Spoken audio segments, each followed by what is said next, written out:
أعوذ بالله من الشيطان الرجيم. بسم الله الرحمن الرحيم.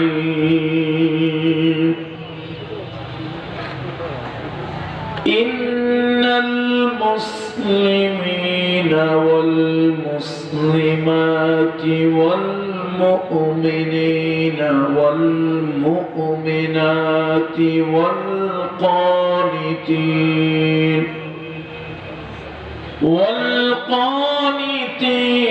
والقانتات والصادقين والصادقات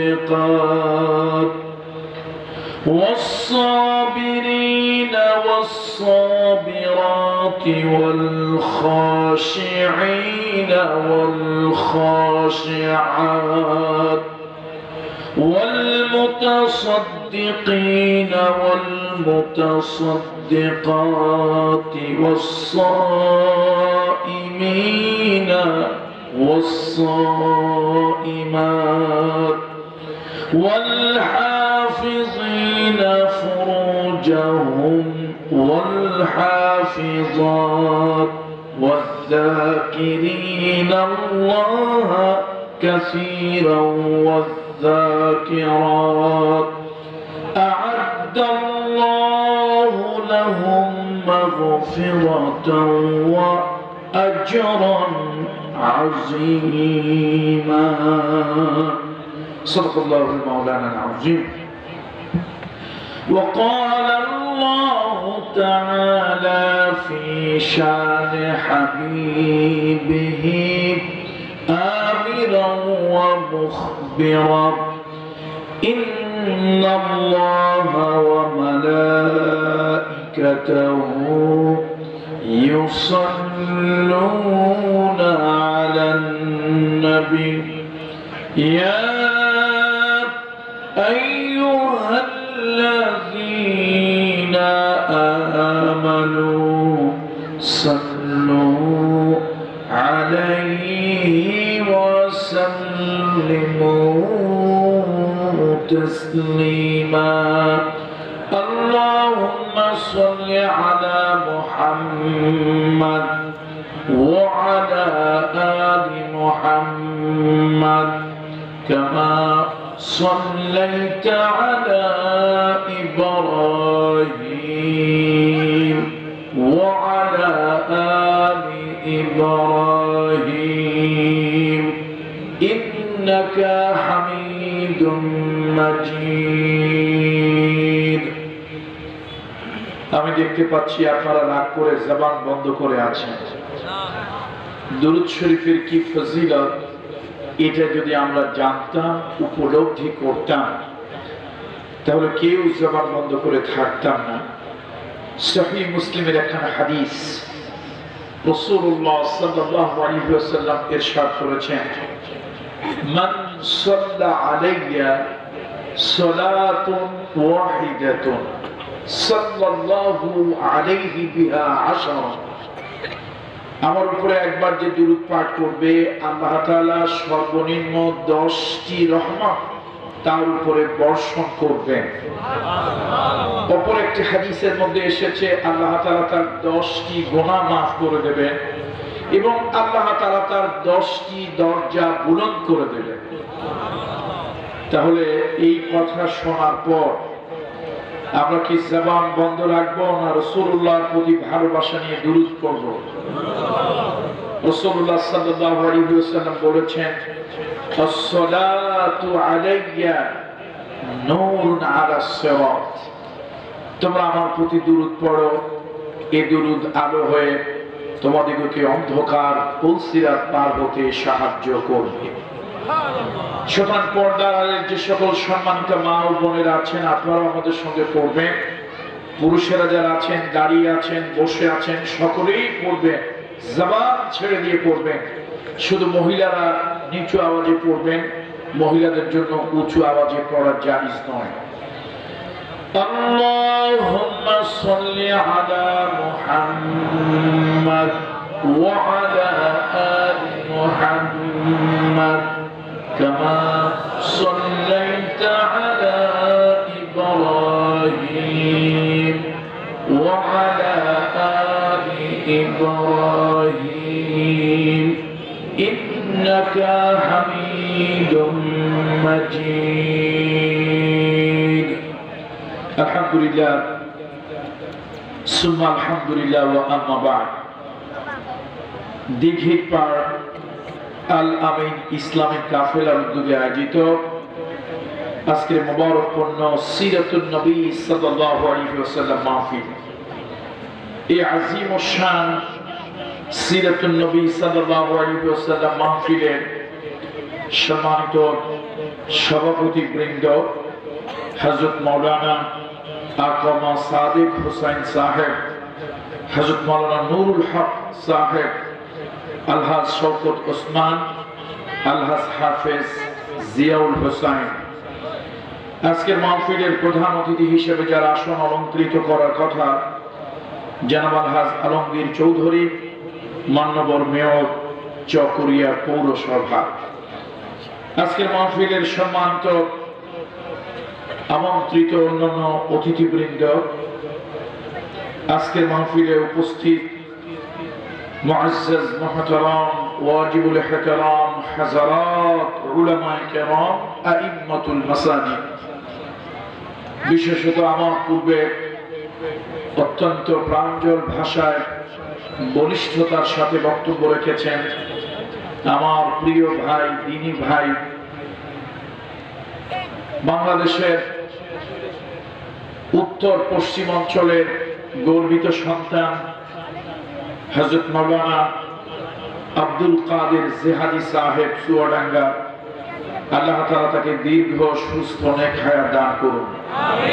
এবং তার পূর্বে বক্তব্য রেখেছেন আলহাজ হযরত মাওলানা কফিল উদ্দিন সাহেব, হযরত মাওলানা আবুল কালাম, হযরত মাওলানা ওসমান গনি, হযরত মাওলানা হাসান আলী, হযরত মাওলানা বেলাল উদ্দিন সহ আজকে মাহফিলের সর্বস্তরের সুধীবৃন্দ, আমার সামনে উপবিষ্ট দিনদার, ইমানদার, পরহেজগার মুসল্লিরা, তরুণের উচ্ছ্বাস উদ্দীপনায় ভরপুর ছাত্র বন্ধুরা, কিশোর তরুণ যুবকেরা, বিশেষ করে আমি আমার চোখের সামনে দেখতে পাচ্ছি একেবারে ইনোসেন্ট মাসুম কিছু নূরের কিছু তালিবুল ইলম, আল্লাহ তাআলা এই সন্তানগুলোকে কবুল করুন। পর্দার আলের সম্মানিত মা ও বোনেরা, আমাদের স্নেহের কলিজার টুকরা মেয়েরা, আমি সকলের প্রতি শ্রেণী মোতাবেক শ্রদ্ধা, ভালোবাসা ও স্নেহ জ্ঞাপন করছি। আসুন আমরা সকলে মিলে মহান আল্লাহ তাআলার শুকরিয়া আদায় করি আলহামদুলিল্লাহ। সম্মানিত উপস্থিতি, গত কিছুদিন আগে আপনাদের এই পূর্বে একটি প্রোগ্রামে আমি কথা বলেছিলাম, আগামী 4 তারিখে আমাদের এক প্রিয় ভাই, আমার অত্যন্ত প্রিয়, যদিও বয়সে আমার ছোট কিন্তু দ্বীনের একজন দায়ী হিসাবে আমি অত্যন্ত ভালোবাসি, আমাদের আসাদ ভাই, তার একটি দাওয়াত আমি আগামী 4 তারিখে নিয়েছি। আল্লাহ তাআলা হায়াতে বাঁচিয়ে রাখলে দেখা হবে। তো আজকের প্রোগ্রামটা যেহেতু একটু গ্রামের মধ্যে, আমি চিন্তা করলাম নারী এবং পুরুষ উভয় যেন কোরআন থেকে উপকৃত হতে পারে। ওয়াজ শুনলাম, ওয়াজ করলাম, কিন্তু সমাজের পরিবর্তন হলো না, ব্যক্তির পরিবর্তন হলো না, ওয়াজের কোনো প্রভাব সমাজে পড়লো না। তাহলে সেই ওয়াজ আজকে যারা আল আমিন ইসলামী কাফেলা এই যে কষ্ট করলো, শ্রম দিল, সেই শ্রমটা পণ্যশ্রমে পরিণত হয়ে যাবে। তো আল্লাহ তাআলা আমারও কিছু হেদায়েত দান করুন, আপনাদেরকেও কোরআনের মাধ্যমে আল্লাহ তাআলা হেদায়েত নসিব করুন, জীবনের পরিবর্তন হোক। এই জন্য সহজ সরল ভাষায় আমি নারী এবং পুরুষদের জন্য সমানভাবে কথা বলবো। কোরআন শরীফের সকল আয়াতেরই কিছু আলাদা আলাদা বৈশিষ্ট্য আছে। আজকে আমি কোরআন কারীমের 33 নম্বর সূরার 35 নম্বর আয়াতটা তেলাওয়াত করেছি। এই আয়াতটা একটু ব্যতিক্রম ধর্মী আয়াত। কোরআনুল কারীমে আল্লাহ তাআলা কোথাও কোথাও পুরুষকে সম্বোধন করে কথা বলেছেন, আবার কোন কোন জায়গায় আল্লাহ তাআলা নারীকে উদ্দেশ্য করে কথা বলেছেন। কিন্তু একটি আয়াত এক্সেপশনাল, ব্যতিক্রম ধর্মী। আল্লাহ তাআলা যতবার পুরুষকে সম্বোধন করেছেন, পুরুষের কথা যতবার বলেছেন, অনুরূপ ভাবে ততবার আল্লাহ তাআলা নারীর কথা বলেছেন। সুবহানাল্লাহ। আর গ্রামে আসলে মহিলাদের কিছু কথাবার্তা না বললে তাহলে আমাদের ভাগ্য খারাপ হতে পারে। মহিলারা হলেন আমাদের হোম মিনিস্টার, ফুড মিনিস্টার। ঘরের খাবার দাবার যোগান তারা দেয় এবং আমাদের ঘরের কর্তৃত্ব নেতৃত্ব তারাই করে। সুতরাং যদি মহিলাদের ব্যাপারে কিছু না বলি তাহলে হয়তো এই আজকের আল আমিন যুব এই ইসলামিক কাফেলার বিবাহ যারা করে নাই তারা তো কোনো মতে পার পেয়ে যাবে, কিন্তু বিবাহ যারা করেছে তারা তো ঘরে গিয়ে মুশকিলে পড়ে যাবে, বলবে তোমার হুজুর শুধু তোমাদের কথা বলেছে, আমাদের কথা বলে নাই। পৃথিবীতে নারী এবং পুরুষ সকলের জন্যই কথা। পৃথিবীতে যা কিছু কল্যাণকর অর্ধেক তার গড়ি আছে নারী, অর্ধেক তার নর। সুতরাং নারী এবং পুরুষ সমানভাবে পৃথিবীতে তারা গর্বিত অংশীদার এই পৃথিবী সুন্দর করার জন্য। শুধু পুরুষ দিয়েই যদি হতো, আল্লাহ তাআলা আদম আলাইহিস সালামকে সৃষ্টি করে ক্ষান্ত করতেন, শেষ করতেন, সমাপ্ত করতেন, আল্লাহ তাআলা মা হাওয়া আলাইহিস সালামকে সৃষ্টি করতেন না। পুরুষের সাথে সাথে তার জীবন সঙ্গিনী, তার মনোরঞ্জনকারিণী, তার শয্যাশায়িনী, তার কনজুগাল লাইফের পার্টনার হবে, যেটা আমার নবীজি বলেছেন, ইন্নামান নিসাউ শাকাইকুর রিজাল। স্ত্রী হলো পুরুষের জীবনের অর্ধাঙ্গিনী। সুতরাং আমরা নারী পুরুষ উভয়ের ব্যাপারে কথা বলবো। আর মহিলাদের ব্যাপারে কিছু কথা বেশি বলবো এই কারণে, মহিলাদের দেশে আমরা বাস করি। কাদের দেশে বাস করি? যদি তাদেরকে বাদ দেই, হতে পারে আমাদের নাগরিকত্ব ক্যান্সেল হয়ে যেতে পারে। কথা ঠিক কিনা বলেন? যার জন্য সিন্নি খাইলা মোল্লা চিল্লা না। সুতরাং বাংলাদেশে মহিলাদের ব্যাপারে তো কিছু কথা বলতেই হয়, নাকি বলেন? অবশ্য এখন আর বাংলাদেশে মহিলা নাই, আছে তহিলা। মহিলা মানে মহলে বসবাসকারিণী। যারা মহলে বসবাস করেন তারাই হলেন মহিলা। কিন্তু এখন দেখা যায় আমাদের সম্মানিতা মা ও বোনেরা রাস্তায়, ঘাটে, হাটে, মাঠে, মার্কেটে শুধু ঘুরে বেড়ান, টহল দেন। এই জন্য মনে হয় শব্দের কিছু ডিকশনারি পরিবর্তন হওয়া দরকার। এখন মহিলা শব্দ ব্যবহার না করে তহিলা কথাটা ব্যবহার করলে বোধহয় যথোপযুক্ত হয়। যাই হোক, আজকে আমরা কথা বলবো কোরআন কারীমের কত নম্বর সূরা থেকে? 33 নম্বর সূরা আহজাব। সূরাটার নাম কি?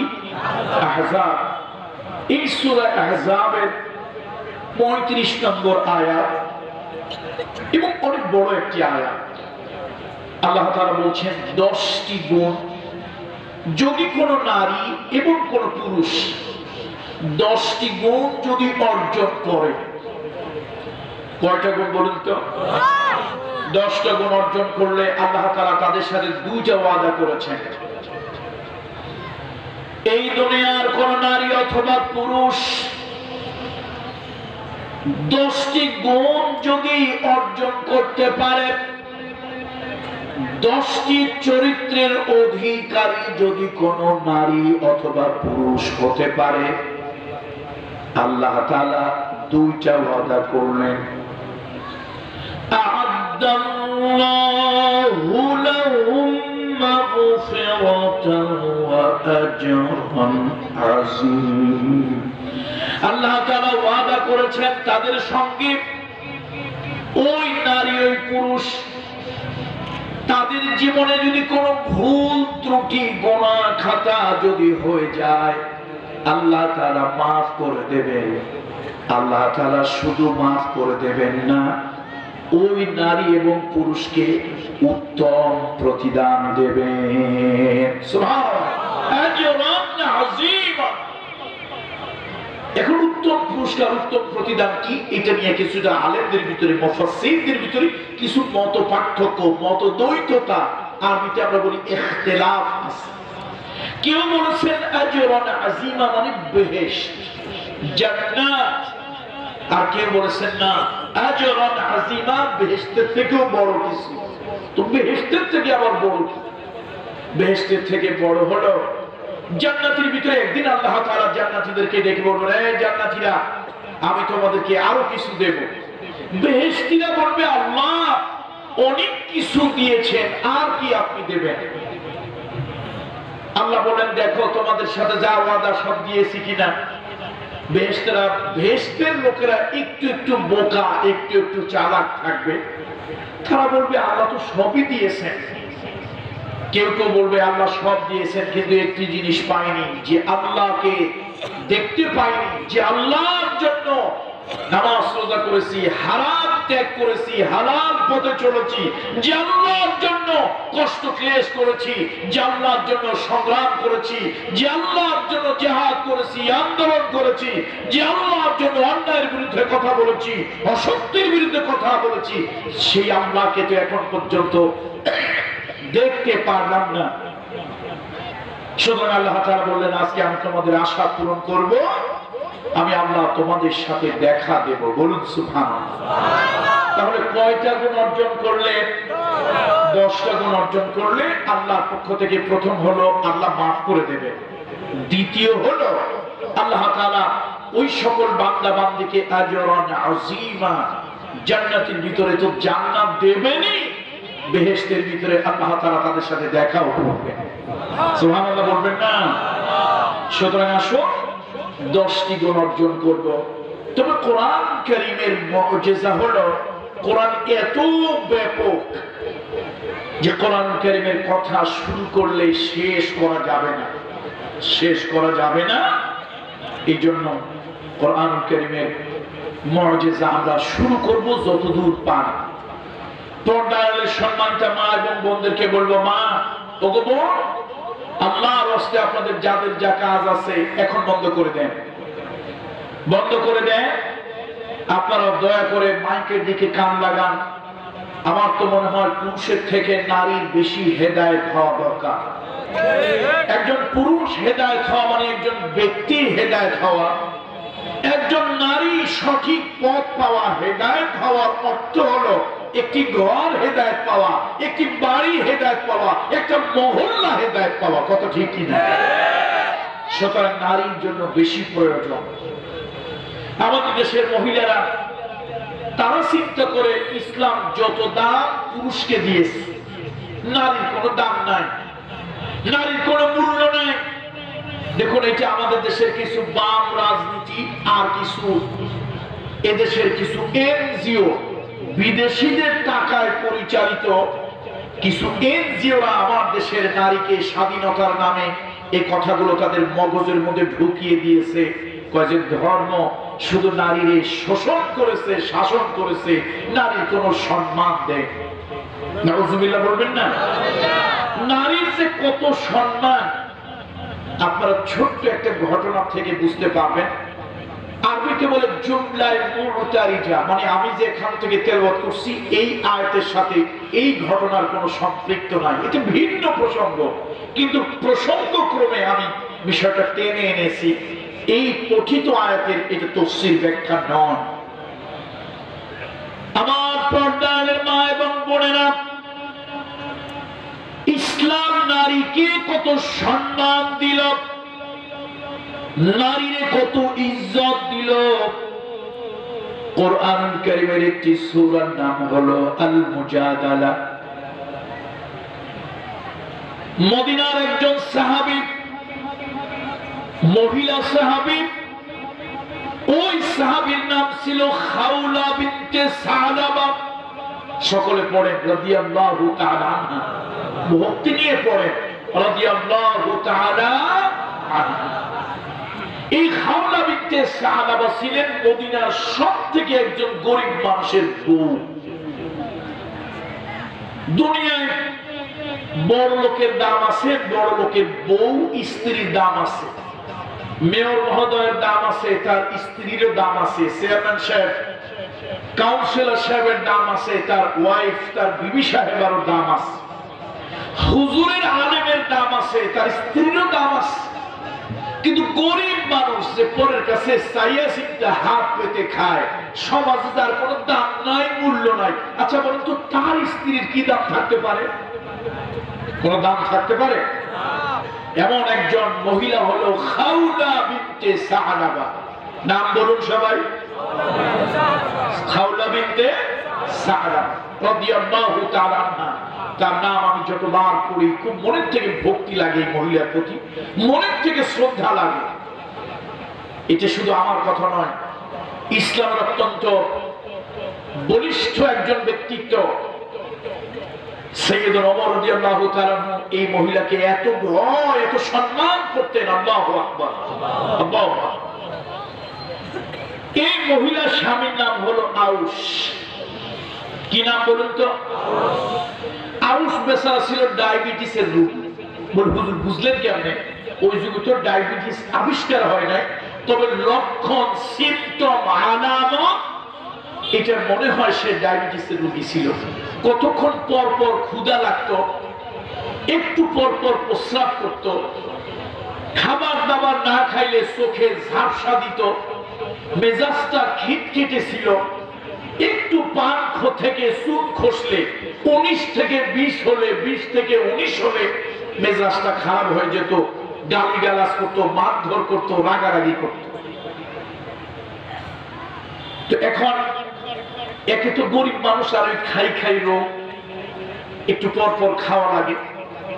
তার স্ত্রী খাওলা বিনতে সাআলাবা এই স্বামীর জন্য মানুষের বাড়ি বাড়ি কাজ করতেন, মানুষের বাড়ি, অন্যের বাড়ি কাজ করে যা পাইতেন তাই দিয়ে নিজের পেটটা যা কোনো মতে চলতো, কিন্তু স্বামীকে খাওয়াতেন। কিন্তু বেচারা আউস, তিনিও নবীজির একজন সাহাবী মুসলমান রাদিয়াল্লাহু তাআলা। বেচারা বুড়ো মানুষ, খিটখিটে মেজাজ, ডায়াবেটিসের রোগী বা এরকম বহুপুত্রের রোগী। 19 থেকে 20 হলে বউটাকে, এই খাওলা বিনতে সাআলাবাকে খুব গালাগালি করতো, মারধর করতো। একদিন 19-20 কিছু একটা হয়েছে, রাগ করে কয়, আনতে আলাইয়া কা জাহার উম্মি। এটাকে জিহার করা, মানে তুই আমার কাছে হারাম, আমার মায়ের মতো, যা। এটা তালাক দেওয়ার মতো আর কি। তালাক তো দিয়ে একদম বাদ দিয়ে দেওয়া হয়, এটা তালাকও না, বাদও দেওয়ার মানে ঝুলন্ত রাখা। তালাকের থেকে ওইটা একটা কঠিন কষ্টদায়ক জিনিস, স্ত্রীকে হারাম করে দেওয়া। খাওলা বিনতে সাআলাবা, ইসলাম নারীর কত সম্মান, কত মূল্য, কত ইজ্জত আল্লাহ তাআলা দিলেন। ইসলাম দিল, কোরআন দিল। আমার দেশের বাম আর রামদের কারণে,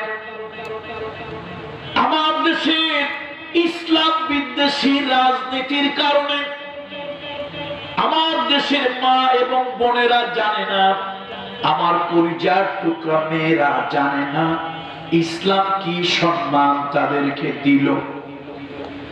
খাওলা বিনতে সাআলাবা কাঁদতে কাঁদতে চলে এলো নবীজির দরবারে। আল্লাহর নবীর কাছে মনের দুঃখ বলবেন। মানুষের বাড়ি বাড়ি কাজ করে যা সারাদিন কষ্ট করে পান, ওইটা নিয়ে ওই অসুস্থ রোগী স্বামীরে খাওয়ায়। কোনদিন থাকলে কিছু নিজে খায়, না থাকলে অর্ধাহারে অনাহারে চলে যায়। যে স্বামীর জন্য জীবন যৌবনটা শেষ করে দিল, সেই স্বামী আজকে তারে জেহার করলো, হারাম করলো। আনতে আলাইয়া কা জাহারে উম্মি। খাওলা বিনতে সাআলাবা নবীজির কাছে অভিযোগ করবেন, নালিশ দেবেন, মাসআলা জানবেন, তার স্বামী তাকে তালাক দিল কিনা, হারাম হয়ে গেল কিনা। কিন্তু এসে দেখেন আল্লাহর নবীর পাশে মা আয়েশা সিদ্দিকা বসে আছে। এখন চিন্তা করলো, গরিব হোক, আমি গরিব হই, আমার তো একটা সম্মান আছে।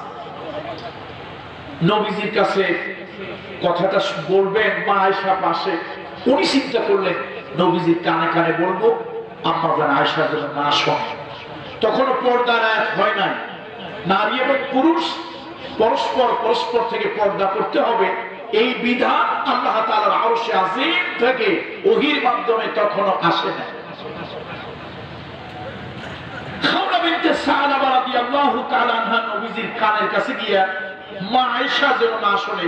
মা আয়েশার বয়সটা কম, অল্প বয়স্ক মানুষ, যদি এই কথা শুনে তিনি হাসবেন, তিনি লজ্জা দেবেন।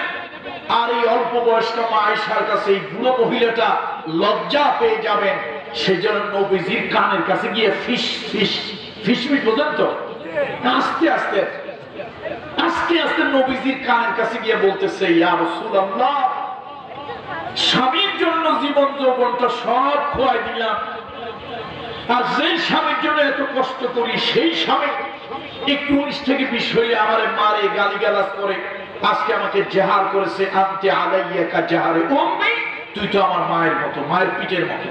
নাউযুবিল্লাহ। এটা তালাকের মতো একটা ধরনের একটা সিস্টেম, হালাল স্ত্রীকে হারাম করে দেওয়া। এখন আম্মা জান আয়েশা মাইন্ড করছে, মহিলা তুমি নবীজির কাছে এমন কি কথা বলবো যা আমি শুনতে পারবো না? তিনি তো অল্প বয়স্ক মহিলা, তো একটু মাইন্ড করাটা স্বাভাবিক। এখন নবীজি পড়ছে দুটা নাই, উম্মত রাখি না স্ত্রী রাখি। এদিকে গরিব মহিলা কিছু একটা বলতে চায়, ওদিকে বউ মনে মনে খুব রাগ হয়েছে। মহিলাদের আবার সন্দেহ লোকটা একটু বেশি। রাগ করবেন না মা বোনরা, রাগ করবেন না। আমরাও সব পুরুষ কোনো না কোনো নারীর গর্ভে জন্মগ্রহণ করেছে, নারীদেরকে আমরা শ্রদ্ধা করি। কিন্তু আল্লাহ কোরআন শরীফে মাঝে মাঝে একটু নারীর কথা আল্লাহ নিজে উল্লেখ করেছেন আলাদাভাবে। কেন? পুরুষ আর নারী একটু পার্থক্য। পুরুষে মারামারি, কিলাকিলি, গুতাগুতি, ফাটাফাটি করলে এলাকার গণ্যমান্য সম্মানী লোক তাদেরকে এক জায়গায় বসাইতে পারে, এক প্লেটে খাওয়াইতে পারে।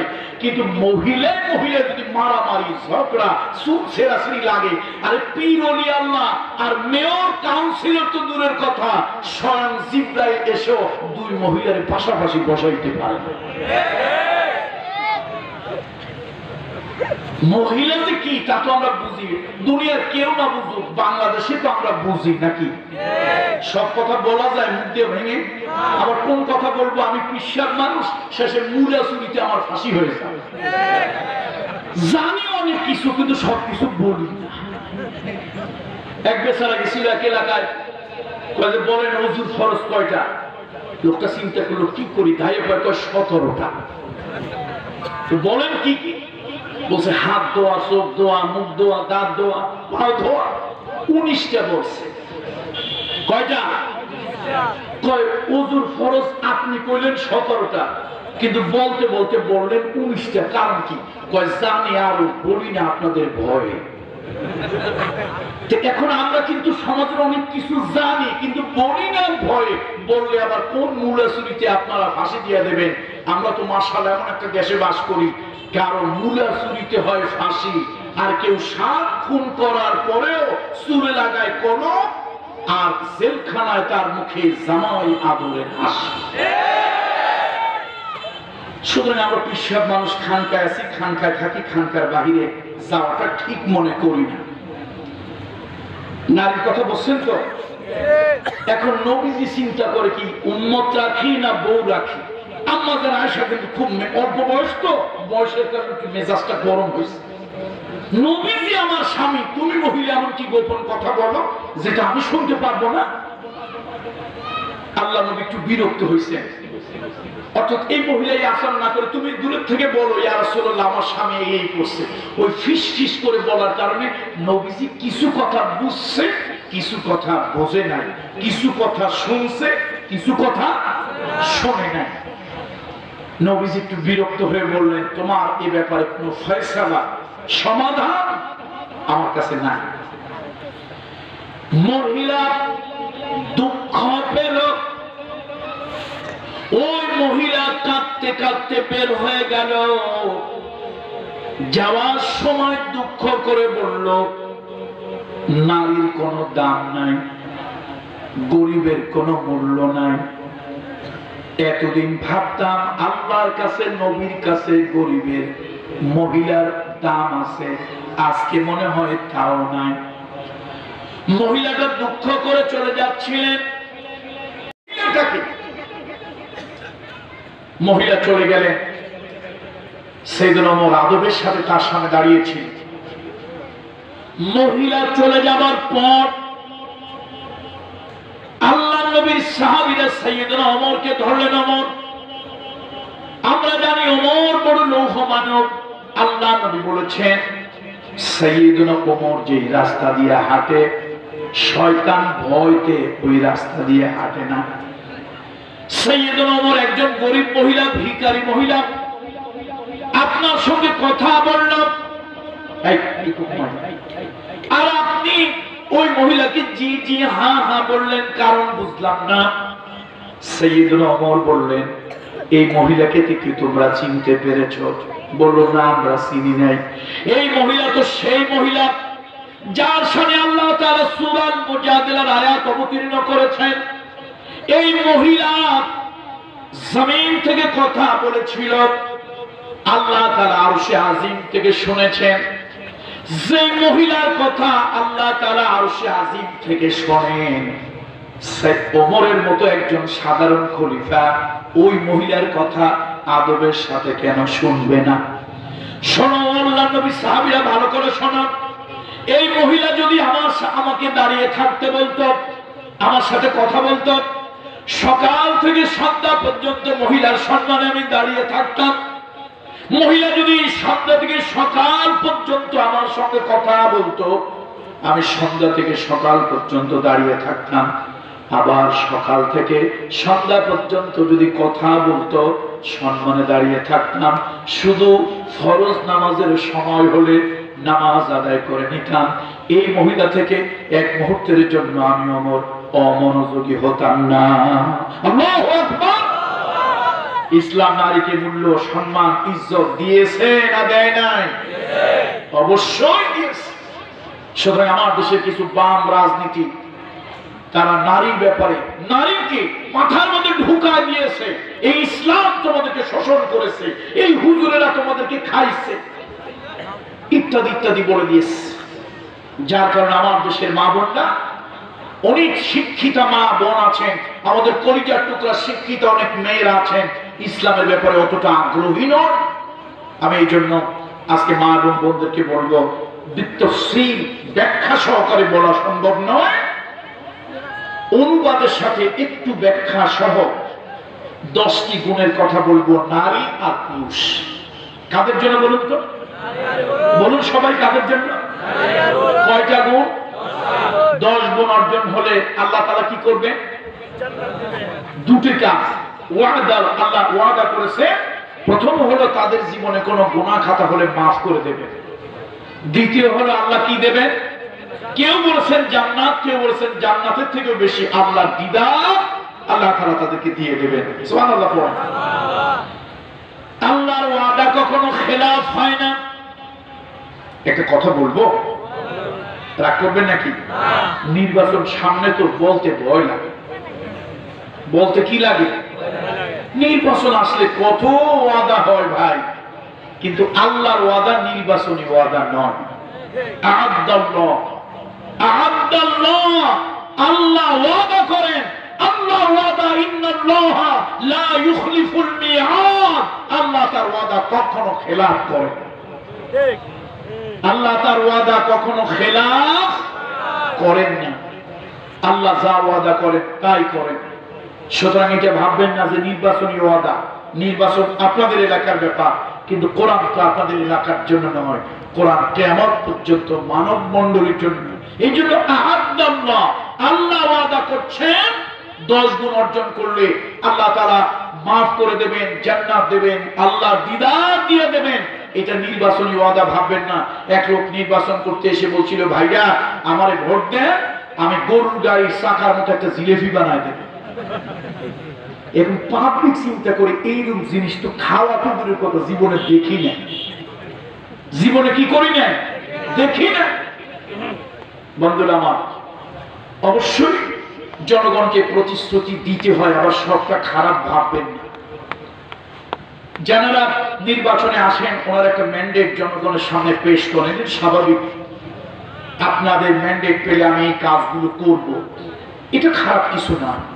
তবে আমি মনে করি কোন ব্যক্তি কখনো সকলের মন ভরতে পারেন না। একজন ক্যান্ডিডেটের সব থেকে বড় গুণ আমার কাছে মনে হয় তিনি কি করতে পারলেন কি করতে পারলেন না, এটা বড় কথা নয়। যেই ক্যান্ডিডেট বিজয়ী হওয়ার পরে আপামর জনতা সুখে দুঃখে তাকে পাশে পায়, সেই একজন সফল ব্যক্তি। বলেন আপনারা আমার সাথে একমত না দ্বিমত? তার কারণ হলো সবকিছু আপনার আয়ত্তের মধ্যে নাই, সবটা আপনার পক্ষে করা সম্ভব নাও হতে পারে। কিন্তু জনগণ যদি আপনাকে সুখে পায় দুঃখে পায়, মনের দুটি আবেগের কথা বলতে পারে, এটা তাদের কাছে অনেক বড় পাওনা, অনেক বড় পাওনা। বন্ধুরা আমার, তাহলে আল্লাহ আল্লাহ ওয়াদা করতেছেন, আল্লাহর ওয়াদা কি নির্বাচনী ওয়াদা না জান্নাতি ওয়াদা? কোন ওয়াদা? জান্নাতি। 10টা গুণ আসেন। ইন্নাল মুসলিমিনা ওয়াল মুসলিমাত ওয়াল মুমিনিনা ওয়াল মুমিনাত ওয়াল কানিতিনা ওয়াল কানিতাত, নিশ্চয় মুসলমান পুরুষ মুসলমান নারী। তাহলে 10 গুণের প্রথম গুণ হলো মুসলমান হইতে হবে। বলেন একটু আমার সাথে সবাই, 10 গুণের প্রথমটা কি হইতে হবে? কয় আনসারী সাহেব আপনার মাদারীপুর ফরিদপুর এলাকা থেকে এই ওয়াজ করার জন্য আনছি। আরে মুসলমান তো আমাদের বাপদাদা 14 গোষ্ঠী। আমি বলি না, বিসমিল্লাহ, শুরুতেই আপনাদের ভুল, শুরুতেই ভুল। বাপদাদার 14 গোষ্ঠী মুসলমান হইলে আপনি মুসলমান, এর কোন নিশ্চয়তা ওয়ারেন্টি গ্যারান্টি নাই। বন্ধুরা আমার, ডাক্তারের ছেলে হইলে ডাক্তার হয় না, মাস্টারের ছেলে হলে মাস্টার হয় না, ইঞ্জিনিয়ারের ছেলে হলে ইঞ্জিনিয়ার হয় না, ব্যারিস্টারের ছেলে হলে ব্যারিস্টার হয় না। মাস্টারের ছেলে যদি পড়াশোনা করে, লেখাপড়া করে কোন প্রতিষ্ঠানে পাঠদান করে, লোকে তারে মাস্টার বলবে। ডাক্তারের ছেলে যদি লেখাপড়া করে, ডাক্তারি প্র্যাকটিস করে, লোকজনকে প্রেসক্রিপশন দেয়, ঔষধ দেয়, লোকে তারে ডাক্তার বলবে। ব্যারিস্টারের সন্তান যদি আইন শাস্ত্রে লেখাপড়া করে, সেও যদি আইনের প্র্যাকটিস করে, লোকে তারে ব্যারিস্টার বলবে। ও মুসলমান, উকিলের ছেলে উকিল হয় না, ডাক্তারের ছেলে ডাক্তার হয় না, মাস্টারের ছেলে মাস্টার হয় না। তোমার কাছে কোন যুক্তি আছে তুমি আমাকে দেখাও। মুসলমানের সন্তান হলে মুসলমান হয়। যদি মুসলমানের সন্তান হলেই মুসলমান হওয়া যায়, উলুল আজম পয়গম্বর হযরত নূহ আলাইহিস সালাম 950 বছর জাতিকে দাওয়াত দিলেন। নিজের সন্তান যুবক ছেলে পয়গম্বরের দ্বীন মানলো না, পয়গম্বরের কালেমা গ্রহণ করলো না, আল্লাহর তাওহীদে বিশ্বাস করলো না। আল্লাহ বিরোধী, ইসলাম বিরোধী, ধর্ম বিরোধী, নবী বিরোধীদের সঙ্গে তার ওঠা বসা, খাতির চলাফেরা, তাদের সাথে একসাথে চলে, এক আড্ডায় এক মিছিলে যায়। আল্লাহ তাআলার কাছে এই সন্তান মুসলমান হলো না। হযরত নূহ আলাইহিস সালামের জাতির উপরে যখন গজব এলো, প্লাবন এলো, বিশাল বড় জাহাজের ভিতরে সব প্রকারের প্রাণী উঠালেন, ঈমানদারদেরকে উঠালেন, নিজের সন্তান খুঁজে পায় না। আল্লাহর পয়গম্বর সন্তানের মায়া, সন্তানের মায়া। ও সন্তানেরা, 7টা খুনও যদি করো, সবাই তোমাকে ফেলে দিতে পারে, বাবা মা তোমাকে ফেলে দিতে পারে না। হাজারো অপরাধ করো, সবাই ফেলে দিতে পারে, বাপ মা ফেলে দিতে পারে না। নূহ আলাইহিস সালামের দিল কাঁদে, সন্তানের জন্য দিল কাঁদে, হৃদয়ের মধ্যে মায়া লাগে, রক্তক্ষরণ হয়। আল্লাহর পয়গম্বর গজবে সন্তানটা ধ্বংস হয়ে যাবে, এই মনের মধ্যে কষ্ট। তিনি এবার জাহাজ থেকে নেমে এলেন, সন্তানটাকে খুঁজতে লাগলেন। অনেক খোঁজাখুঁজির পরে আল্লাহ জিজ্ঞেস করলো, ও নূহ, এখনো কেন জাহাজে ওঠেন নাই? আল্লাহর পয়গম্বর বলে, আল্লাহ আমার ছেলে কেনান, আমার সন্তান পরিবারের অংশ, এখনো জাহাজে আসে নাই, ওঠে নাই। আল্লাহ স্পষ্ট, কোরআন সাক্ষী, আমি কামরুল ইসলাম সাইদের কথা নয়, কোরআন সাক্ষী। আল্লাহ তাআলা জানিয়ে দিলেন, ইন্নাহু লাইসা মিন আহলিক, তোমার ঔরসে জন্মগ্রহণ করলেও এই সন্তান তোমার পরিবারের অংশ নয়। আল্লাহর পয়গম্বর আল্লাহর কাছে কিছু বলতে যাচ্ছিলেন, সন্তানের জন্য মায়া করে আল্লাহর কাছে ফরিয়াদ করতে যাচ্ছিলেন। আল্লাহ জানিয়ে দিলেন, নূহ, যে সন্তান তোমার ঔরসে জন্মগ্রহণ করেও তোমার আদর্শ, পয়গম্বরী আদর্শ, দ্বীনের আদর্শ, ধর্মের আদর্শ, তাওহীদের আদর্শ গ্রহণ করে না, এই সন্তান ধর্ম বিরোধী, পয়গম্বর বিরোধী, তাওহীদ বিরোধীদের সাথে যে সন্তানের উঠা বসা চলাফেরা, এই সন্তানকে তুমি যদি বাঁচাতে চাও, আমি আল্লাহ তাআলা নবুয়তির দপ্তর থেকে তোমার নাম কেটে দেব। নাউযুবিল্লাহি মিন যালিক। আমার মা বোনেরা, একটা কথা আল্লাহর কসম, আমি নিজে থেকে বানিয়ে বলছি না, কোরআন সাক্ষী। নূহ আলাইহিস সালামের স্ত্রী, যে পয়গম্বর 950 বছর দাওয়াত দিলেন, এক বিছানায় শুইল, এক বিছানায় শুইল। নবীর ঔরসজাত সন্তান যে মহিলা গর্ভে ধারণ করলো, এই ভারতীয় উপমহাদেশের একজন বিদগ্ধ আলেম, তার নাম হলো মুফতি শফি রাহিমাহুল্লাহু তাআলা, নাওয়ারাল্লাহু মারকাদাহু ওয়া জাআলাল জান্নাতা মাসওয়াহু। তিনি একটা তাফসীর লিখছেন, ওটার নাম মারিফুল কোরআন। ওটার নাম কি? সেই তাফসীরের ভিতরে এই বিদগ্ধ আলেম, এই জগৎ শ্রেষ্ঠ একজন আলেম, তিনি লিখেছেন, ওই মহিলার নাম ছিল ওয়ালেহা। মহিলার নাম কি?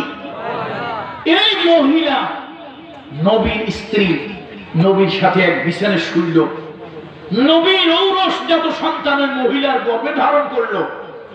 অথচ দেখেন, মহিলা জাহান্নামের টিকিট পাইল। আপনারা বলতে পারেন, হুজুর এটা আবার কেমন কথা? এটা কি দুষ্টুমি করে বলেন জাহান্নামের টিকিট? না, দুষ্টুমি না, কোরআনের ভাষা ওইরকম। অর্থাৎ জীবিত থাকতে জাহান্নামের সংবাদ পাওয়া, এটাকে বলা হয় জাহান্নামের টিকিট পাওয়া। কথা ঠিক কিনা বলেন?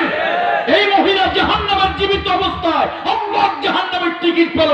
কোরআন শরীফ সূরা আত-তাহরীম সাক্ষী, স্পষ্ট করে আল্লাহ জানিয়ে দিলেন, ওয়াকিলা দুখুলান নার মা'আদ দাখিলিন, ওয়াকিলা দুখুলান নার মা'আদ দাখিলিন। এই মহিলা, জাহান্নামের টিকিট নাও আর আল্লাহ জাহান্নামে চলে যাও। তাহলে নবীর স্ত্রী হইয়া নবীর সন্তান গর্ভে ধারণ করে মুসলমান হয় না, তুমি সল্লিমতি গরুর গোশত খাইয়া কেমন মুসলমান হও? গরুর গোশত খাইলে যদি মুসলমান হয়, তো শকুন 1 নম্বর মুসলমান, তুমি 2 নম্বর। এই জন্য কয়টা গুণের কথা বলছিলাম মনে আছে কি? 10 গুণ কে কে অর্জন করবে, পুরুষ না নারী? হ্যাঁ, উভয় যে বলছেন তারটা রাইট। আল্লাহ উত্তম জাযা দান করুন, বলেন আল্লাহুম্মা আমিন। এরকম দুই একজন শ্রোতা না হলে মজা লাগে। উভয়, নারীও বলবেন না, পুরুষও বলবেন না, উভয়। কয়টা গুণ? 10টা গুণ অর্জন করতে হবে। তাহলে আল্লাহর ওয়াদা নির্বাচনী ওয়াদা নাকি? ওয়াদাল্লাহি হক, বলেন ওয়াদাল্লাহি হক। আল্লাহ তাআলা কখনো ওয়াদা খেলাফ করেন না। ইন্নাল্লাহা লা ইউখলিফুল মিআদ। ওয়াদা আল্লাহ খেলাফ করেন না, আর এটা করা আল্লাহ পছন্দও করেন।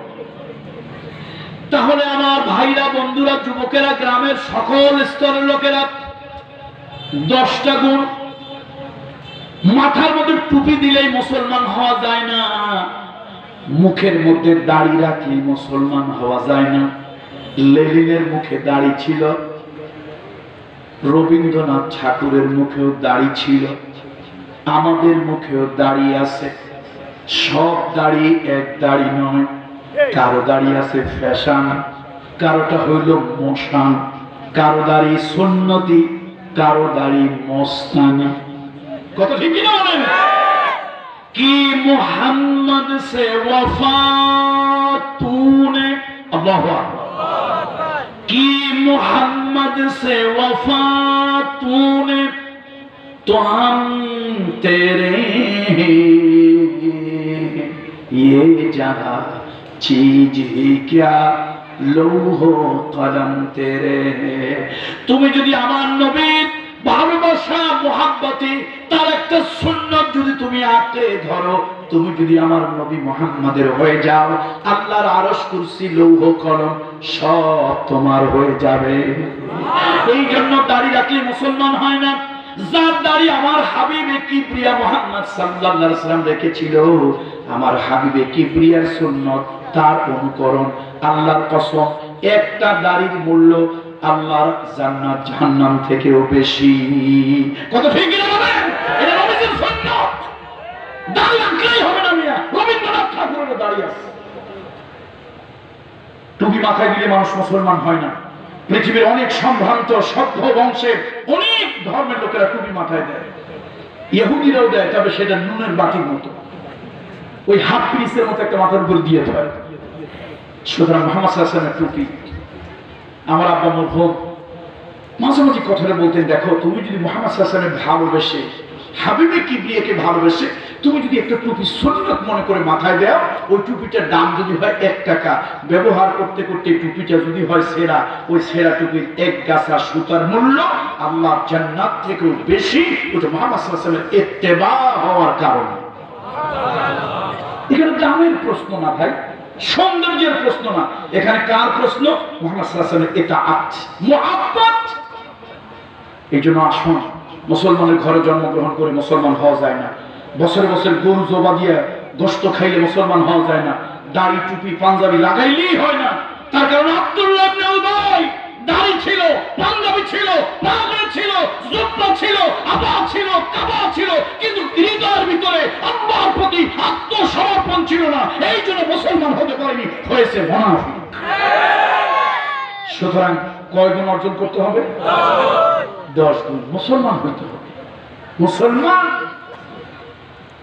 আল্লাহ তাআলা আমাদের জাতির পিতা ইব্রাহিম খলিলুল্লাহকে বলেছিলেন আসলিম, সেখান থেকে আমরা জাতি হইছি মুসলিম। আল্লাহ বললেন আসলিম।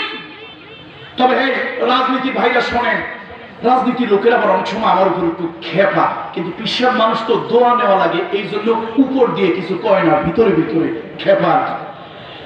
এই তখন হুজুরদের কাছে তো দোয়া যাইতে দেখেন না, যত রাজনৈতিক দলের লোক আছে ইলেকশনের আগে আমাদের কবর জিয়ারত করতে যায়, অমুক পীরের মাজার। কথা ঠিক কিনা? সেটা জিয়ারত করলেই বোধহয় বিরাট একটা কিছু হইয়া গেল। ভাইরা শুনুন, ভালো করে শুনুন, ইব্রাহিম খলিলুল্লাহকে আল্লাহ বলেছিলেন আসলিম। একবারের জন্য তিনি বলেন নাই আল্লাহ কোন কোন ক্ষেত্রে আমি ইসলাম গ্রহণ করব, কথা বলেন, বরং তিনি বলেছিলেন আসলামতু, আসলামতু লিরাব্বিল আলামিন।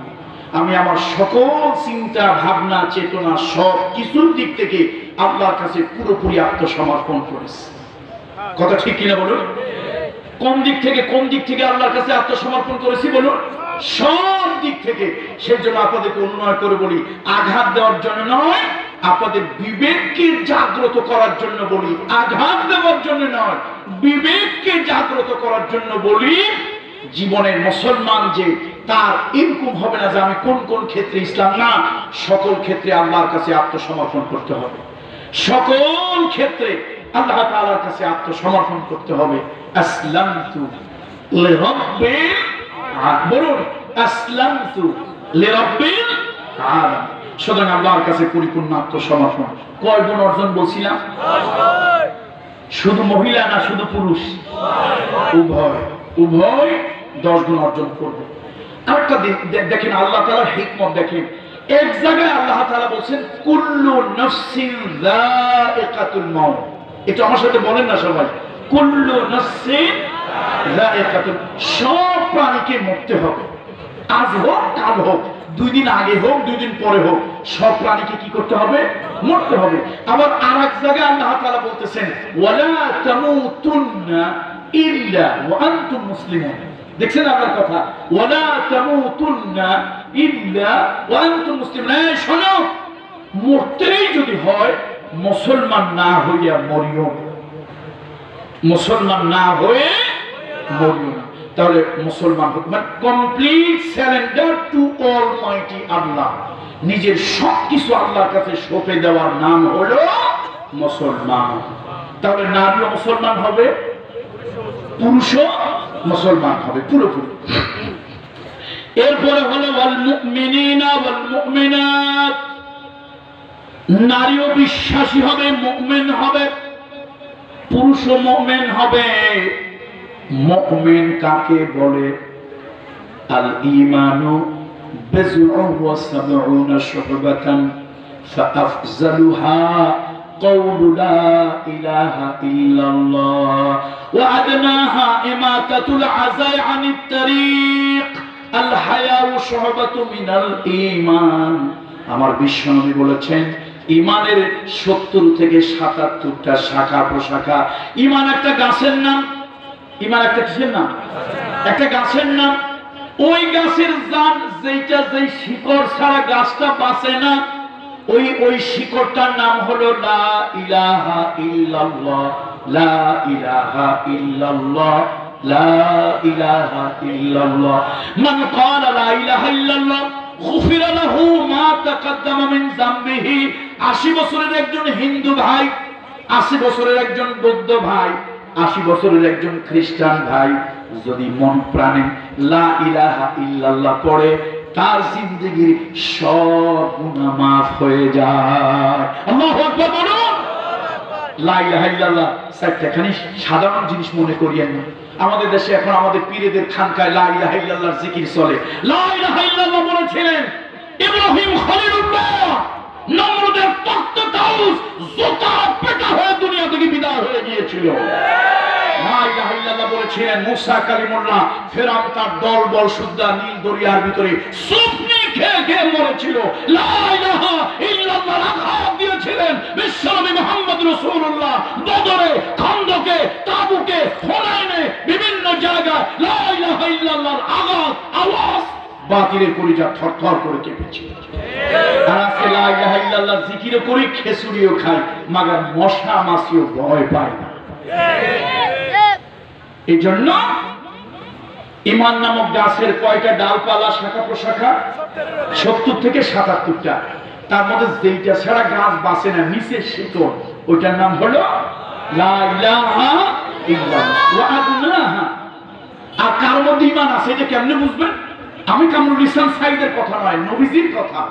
কার মধ্যে ঈমান আছে বুঝবেন কেমনে? রাস্তায় একটা কলার ছোবা পড়ে আছে, একটা হাড্ডির টুকরা পড়ে আছে, একটা কাঁটা পড়ে আছে। কোন মানুষ যদি ওই কলার ছোবাটা রাস্তার বাহিরে ফেলে দেয়, হাড্ডির টুকরাটা রাস্তার বাহিরে নিরাপদ জায়গায় ফেলে দেয়, কাঁচ ভাঙা টুকরা পড়ে আছে, বলিটা কেন? একটা মানুষ হাঁটলো, সে মানুষটা হিন্দু হোক, বৌদ্ধ হোক, খ্রিস্টান হোক, উপজাতি হোক, মগ চাকমা হোক, এদেশি হোক, বিদেশি হোক, সে কার সৃষ্টি বলেন তো? আল্লাহর সৃষ্টি। একটা মানুষ রাস্তা দিয়ে চলবে, ওই কলার ছোবাটায় মানুষটা পিচ্ছুর খেয়ে তার একটা অ্যাক্সিডেন্ট হতে পারে, ক্ষতি হতে পারে। ওই হাড্ডির টুকরাটায় সে আঘাত পেতে পারে, ওই কাঁচ ভাঙা টুকরাটা সে আহত হতে পারে, রক্তাক্ত হতে পারে। আপনার ভিতরে যদি এই সেন্স, এই অনুভূতি জাগ্রত হয়, এই জিনিসটায় কারো কোনো ক্ষতি হবে, সে যে ধর্মের হোক, যে দেশের হোক, যে বর্ণের হোক, ওইটা দেখার বিষয় না। আপনি ওই জিনিসটাকে সরিয়ে দিয়েছেন। আমার রহমতের নবী, করুণার নবী মুহাম্মদ রাসূলুল্লাহ বলেছে এই লোকটার মধ্যে ঈমানের সর্বনিম্ন স্তর আছে। এই লোকটার মধ্যে কি আছে? ঈমানের সর্বনিম্ন স্তর আছে। যদি ঈমানের সর্বনিম্ন স্তরটা না থাকতো, তাহলে এই লোকটা রাস্তা থেকে এই জিনিসটা কি করতো না? সরাতো না। আল হায়া শুবাতুম মিনাল ঈমান। আর লজ্জা শরম হলো ঈমানের একটা অন্যতম অঙ্গ। আমার মা বোনদের উদ্দেশ্যে বলি, সব কথা তো মাদ্রাসার মতো এরকম ভেঙে ভেঙে বলা যাবে না। মহিলাদের ঈমান নষ্ট করছে কিছু জটওয়ালা পীর, চটওয়ালা পীর। এই পীরদেরকে দেখতে কিছু মহিলারা আছে অস্থির হয়ে যায়। দেখবেন বিভিন্ন মাজারে মহিলারা যায়, বিভিন্ন জটওয়ালা পীরের কাছে গিয়ে কয়, বাবা ছেলে নাই ছেলে দেন, মেয়ে নাই মেয়ে দেন। আমি মা বোনদেরকে বলবো, খবরদার কখনোই কাজটা করবেন না। মহিলাদের পুরুষের যা লাগবে চাইবেন কার কাছে? ইউনূস আলাইহিস সালাম বিপদে পড়ছিল। বিপদটা কি সাধারণ কোনো বিপদ? তাকে লোকেরা নৌকা থেকে কোথায় ফেলে দিল? সাগরের মধ্যে ফেলে দিল। অনেক লম্বা ইতিহাস, আমি তো সেই ইতিহাস বললে এখন সামনে আগাতে পারবো না। সাগরের মধ্যে ফেলে দিল, ভেসে বেড়াচ্ছিল ঢেউয়ের তালে। বিশাল বড় একটা নীল তিমি মাছ এসে গিলে খেয়ে ফেললো। মাছ খাওয়ার পর সমুদ্রের নিচে অন্ধকারে গিয়ে বিশ্রাম করতে লাগলো। রাতের বেলা অন্ধকার, মাছের পেটের অন্ধকার আর সমুদ্রের নিচের অন্ধকার, তিন অন্ধকারের নিচে জুলমা। وظنون إذ ذهب مغاضبا فظن أن لن نقدر عليه فناداه في الظلمات। কোরআন বলতেছে তিনটা অন্ধকারের ভিতর সে আল্লাহরে ডেকেছে। ওই সমুদ্রের নিচে মাছের পেটের ডাক আল্লাহ শুনেছেন। আল্লাহ শুধু শোনেন নাই, আল্লাহ আবার উত্তর দিয়েছেন, ফাস্তাজাবনা লাহু ওয়া নাজাইনাহু মিনাল গাম্মি ওয়া কাযালিকা নুনজিল মুমিনিন। শোনো, আমি আরশে আজিমে বসে, আমি আরশে আজিমে থেকে ওই সাগরের তলদেশে তিমি মাছের পেটের ভিতরে ইউনুসের ওই বিপদে পড়ার ডাক আমি শুনেছি। এই দুনিয়ার মানুষেরা, এই চকরিয়ার পৌরসভার বান্দা বান্দিরা, শোনো, তোমরাও যদি কোনোদিন এইরকম বা অনুরূপ কোনো বিপদে পড়ো আর আমি আল্লাহকে যদি বিপদে পড়ে জায়নামাজে দাঁড়িয়ে আল্লাহ বলে ডাক দাও, আমি আল্লাহ ওয়াদা করতেছি, ওয়াদাল্লাহি হক, আমি ইউনুসের মতো তোমাদের ডাকেও সাড়া দেব। বলেন আল্লাহ ওয়াদা খেলাপ করে? আল্লাহর ওয়াদা কি নির্বাচনী বিজয় হওয়ার ওয়াদা? আল্লাহর ওয়াদা বান্দাকে মাগফিরাতের ওয়াদা। তাহলে আমার মা বোনদেরকে ইমানের ব্যাখ্যাটা বেশি বলতে পারলাম না। ও মা, ঘরে অশান্তি, ঘরে বিপদ, রোগ বালাই, একটার পর একটা ঝামেলা, রুজির কোনো বরকত নাই, রোগ বালার কোনো শেষ নাই, বিপদ আপদ মুসিবতের কোনো অন্ত নাই। মা গো, আমি একজন পীরের ছেলে, আমি নিজেও পীর, হয়তো পীর মুরিদি করি না। ও মা, তোমাকে একটা উন্নয় বিনয় করে একটা অনুরোধ করে গেলাম, মা, কোন পীরের কাছে জেতা মরা কোন পীরের কাছে তোমার যাওয়া লাগবে না। তুমি ওযু করো, ইহতিমামের সাথে ওযু করো, ঘরে নির্জন নিবৃত কোণে জায়নামাজ বিছাও, সালাতুল হাজাত নফল সালাতে সিজদায় পড়ো। তোমার মালিক বাংলা ভাষা সৃষ্টি করেছেন, তোমার মালিক হিন্দি উর্দু ভাষা সৃষ্টি করেছেন, তুমি তোমার ভাষায় সিজদায় আপনার কাছে কেঁদে কেঁদে বলো, মাগো, আল্লাহ তোমার ডাক শুনবে। নাকি শুনবে না? আল্লাহ অবশ্যই শুনবে। এই জন্য ঈমান, আল্লাহর উপরে পুরোপুরি ভরসা রাখা, বিশ্বাস রাখা। ঈমান, আল্লাহর উপরে বিশ্বাস, নবীর উপরে বিশ্বাস, ফেরেশতার উপরে বিশ্বাস, তাকদীরে বিশ্বাস, খাইরিহি ওয়া শাররিহি। পড়েন আমার সাথে সবাই, খাইরিহি ওয়া শাররিহি মিনাল্লাহি তাআলা ওয়াল বা'স বা'দাল মাউত। ভালো হলে কার পক্ষ থেকে হয়? আল্লাহ। মন্দ হলে কার পক্ষ থেকে হয়?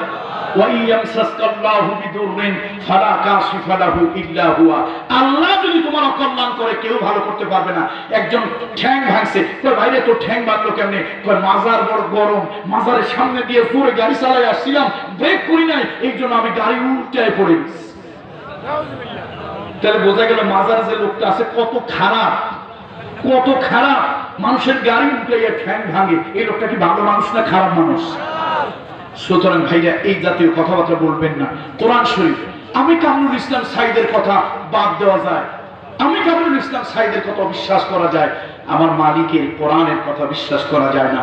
আল্লাহ বলেছেন, ওয়া ইয়ামসাসকাল্লাহু বিদুররিন ফালা কাশিফা লাহু ইল্লা হুয়া। আল্লাহর পক্ষ থেকে যদি কোনো ক্ষতি, কোনো অকল্যাণ, কোনো অমঙ্গল আল্লাহ তোমাকে দেয়, কেউ তার থেকে তোমার ফিরে দিতে পারবে না। আর আল্লাহ যদি তোমার কোনো কল্যাণ দেয়, পৃথিবীর কোনো রাজা, বাদশাহ, শক্তি সেই আল্লাহ দেওয়া কল্যাণ থেকে তোমাকে বঞ্চিত, মাহরুম করতে পারবে। তাহলে ঈমান বড় লম্বা জিনিস, ঈমান বড় দামি জিনিস। কয়টা শাখা প্রশাখা ঈমানের? 70 থেকে 77টা বা 70-এর অধিক ঈমানের এই শাখা প্রশাখা। সুতরাং ঈমান বিরাট বড়। এই ঈমান কি শুধু পুরুষ হবে না নারীও ঈমান আনবে? শুধু নারীরা ঈমান আনবে না পুরুষেরও আনতে হবে? উভয়েরই। মাশাআল্লাহ, এই তো আলহামদুলিল্লাহ আপনারা বুঝে গেছে। প্রথম মুসলমান হইতে হবে, আল্লাহর কাছে পুরোপুরি আত্মসমর্পণ করতে হবে, এরপরে ঈমান আনতে হবে আল্লাহর উপরে। এরপরে হলো ওয়াল কানিতিনা ওয়াল কানিতাত, আল্লাহর দ্বীনের শরীয়তের উপরে পুরোপুরি আনুগত্য করতে হবে। কিছু মুসলমান আছে ইসলামও মানে আবার শয়তানও মানে, আছে কি নাই? ভাইরা ভাইরা, এদেশে সত্যিকারের মুসলমান কয়জন তা কিন্তু আমার চেনা হয়ে গেছে। কেমনে চিনছি?